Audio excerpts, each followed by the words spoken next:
జిల్లాలో వజ్రాల పంట పండుతోంది. ఏటా తొలకరి సమయంలో వజ్రాల వేట జోరుగా సాగుతుండేది.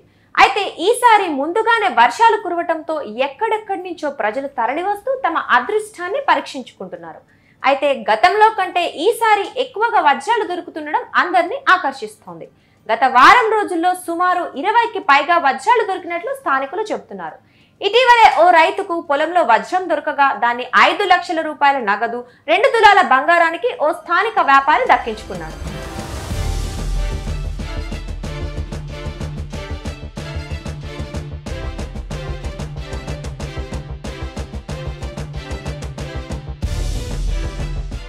శుక్రవారం కురిసిన వర్షాలకు తుగ్గలి మండలం జొన్నగిరిలో పొలం పనులకు వెళ్లిన 2 కూలీలకు మరో 2 వజ్రాలు దొరికాయి.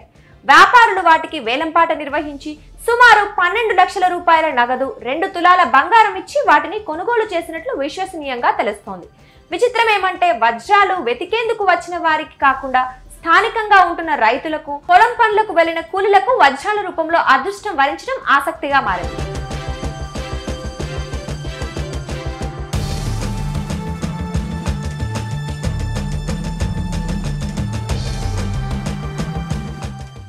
రాయలసీమ ప్రాంతంలో ముఖ్యంగా కర్నూలు జిల్లా తుగ్గిలి, జొన్నగిరి, అనంతపురం జిల్లా వజ్రకరూరులో వజ్రాల కోసం వేట కొనసాగిస్తుంటారు.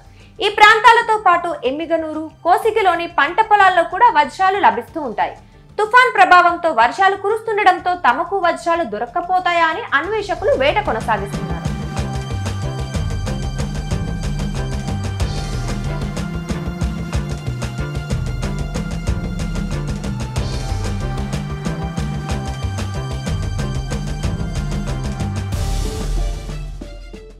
మరోవైపు ఇదే అదనుగా తీసుకున్న వజ్రాల వ్యాపారులు మాత్రం ఏజెంట్లను నియమించుకొని ఏటా కోట్ల రూపాయలు జేబులు నింపుకుంటున్నారని ఆరోపణలు వినిపిస్తున్నాయి.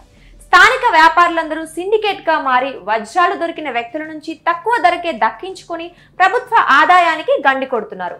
ఈ తతంగమంతా బహిరంగంగానే జరుగుతున్న అధికారులు చూసి చూడనట్లుగా వ్యవహరించడం చర్చనీయాంశంగా మారింది.